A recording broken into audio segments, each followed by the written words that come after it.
나는 정말로 결혼 생활에 충실하게, 성실하게 살아왔는데 상대방이 보기에는 내가 바람을 폈다라고 주장을 하기도 하고 자녀 양육에 전혀 신경 쓰지 않았다고 주장을 하기도 합니다.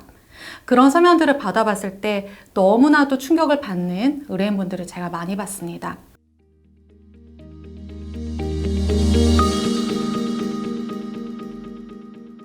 안녕하세요. 법무법인 정의 노영실 변호사입니다. 오늘은 이혼하기 전에 준비해야 하는 4가지에 관해서 말씀드리려고 자리 마련했습니다. 저는 최근에 이혼 사건 재판 가느라고 매우 바쁜 나날들을 보냈는데요. 저희 이혼 사건의 의뢰인분들 보면 제가 가끔씩 정말 존경해야겠다라는 생각이 들 때가 많은데요. 이혼 사건 진행하시면서 사실 할 일들이 많습니다. 자녀 면접 교섭을 진행한다든지 아니면 별거 중인 상황에서 자녀 양육을 혼자서 담당을 하셔야 된다든지 또는 양육비를 꼬박꼬박 지급하셔야 된다든지 매우 부담스러운 상황들이 있음에도 불구하고 저희 의뢰인분들은 꿋꿋하게 상황을 버텨나가고 계십니다. 그래서 저는 이혼 사건 진행하는 것이 사실 변호사에게도 쉽지 않은데 당사자에게는 더욱더 힘든 절차이고 또 의외로 이 절차를 견뎌주시는 의뢰인분들이 많다는 부분에 대해서 한편으로 매우 감사드리고 있습니다. 그러면 관련 주제에 대해서 좀 더 설명드리도록 하겠습니다. 현재 나의 배우자와 살기 너무 힘들다라고 생각하시는 분들 많으실 것인데요. 제가 이혼 사건 이렇게 유튜브 촬영할 때마다 꼭 드리는 말씀이 있습니다. 내가 이혼을 고려하지 않다고 하더라도 상대방은 나와의 이혼을 고려하고 있을 수 있다. 이 얘기를 들으시면요, 뜨악하시는 분들이 많으실 겁니다. 사실 저도 이런 부분 항상 감안하면서 오히려 더 배우자에게 더 잘하려고 하고 또 노력하려고 하는 부분도 있습니다. 그래도 정말로 상대방 배우자가 나를 폭행한다거나 상대방이 제3자와 간통을 한다거나 이런 것은 결코 참고 살 만한 사유가 아닙니다. 그래서 이혼을 결심해 주셔야 되고, 그렇다면 이혼 사건 때문에, 이혼 재판 때문에 힘들다는 부분은 일정 시기 동안은 감수하고 가야 되는 것입니다. 이러한 면에서 제가 지금 소개해드리는 4가지 포인트 먼저 준비 잘 하신다고 한다면 몇 개월 동안 진행되는 이혼 절차에서 원만하게 마지막 결과를 받으실 수 있습니다. 우선 첫 번째 드리고자 하는 포인트는요, 상대방과 이혼하고자 할 때는 협의 이혼으로 하실지 아니면 소송으로 이혼하실지를 결정을 하셔야 됩니다.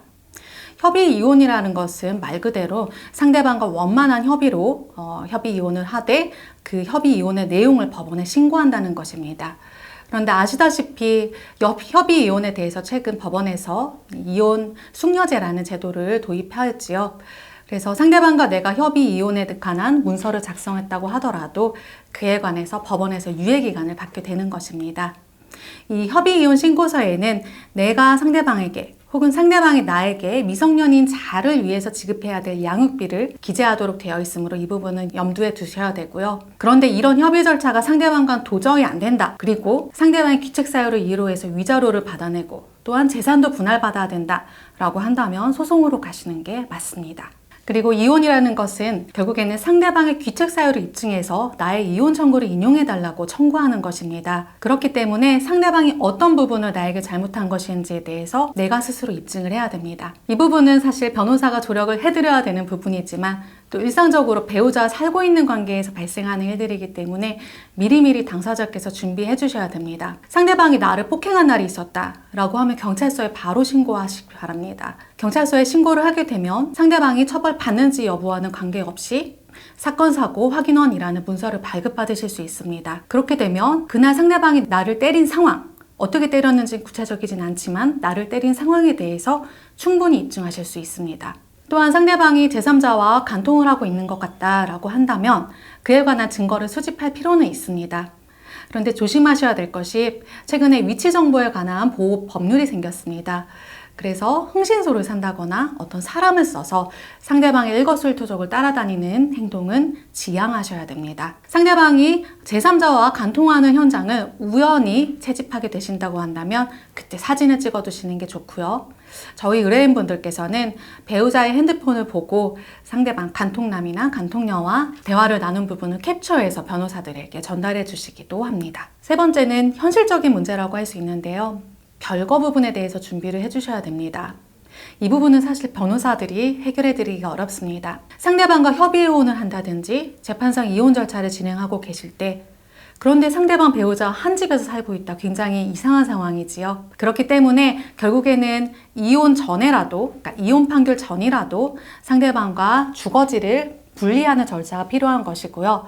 사실 이 부분에서 조심하셔야 되는 게 내가 먼저 짐을 싸서 집을 나가면 그것은 부부간의 동거 의무 위반으로 될 수 있습니다. 그렇기 때문에 상대방과 이혼 절차에 돌입하게 되실 때는 충분한 얘기를 통해서 내가 나갈지, 상대방이 나갈지, 내가 나간다면 어디에 기거해야 될지 이런 부분이 좀 정리가 될 필요가 있습니다. 저희 의뢰인분들 중 한 분께서는 부부가 함께 살고 있던 집에서 직접 나오시면서 따로 오피스텔을 잡아 사용하신 경우도 있었습니다. 상대방 배우자 남편이었었는데요. 그 남편분께서 시댁으로 들어가면서 자연스럽게 공동 주거지가 해소된 경우도 있긴 하였습니다.